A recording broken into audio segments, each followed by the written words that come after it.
मुझे ऐसे लगता है मेरी लाइफ का कोई पर्पस नहीं है। I think I am lost. आप ये सोच लो, लाइफ का पर्पस ढूंढना एक आर्ट है। आर्ट? आप शटारट से समझो।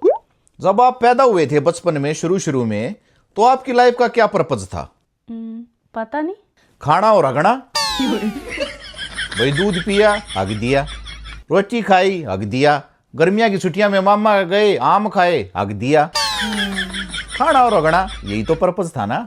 हाँ, आई गेस। और तब आप खुश थे। हाँ, बचपन तो अच्छा ही था। फिर जवानी में क्यों बड्डी लाठी ले रहे हो?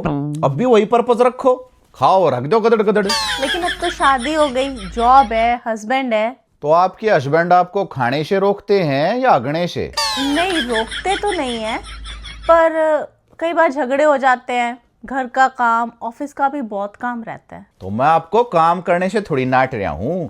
अब आप इसको ऐसे देखो, एक युगोस्लाविया के बहुत बड़े मनोवैज्ञानिक ने कहा था, जिसका पाद्य सर्जा वो हगेगा क्यों?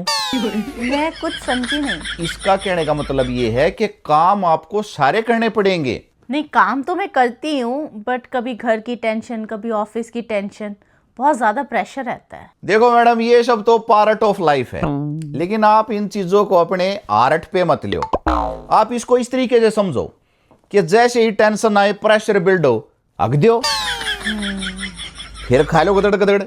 फिर प्रेशर बिल्ड हो, फिर हग दो, फिर खा लो गदड़ गदड़। जो ये गदड़ गदड़ का साइनोसोडल ग्राफ है ना, आपको इसको कंटिन्यू रखना है।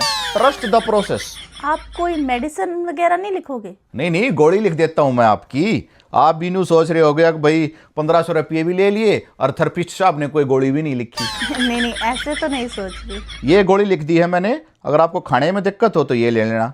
एक गोली ये लिख दी है कब्जी तोड़ने की, अगर आपको अगने में दिक्कत हो तो ये ले लेना। और वो आपने कौन सा वर्ड बोला था? गदगद? गदड़ गदड़ गदड़ गदड़।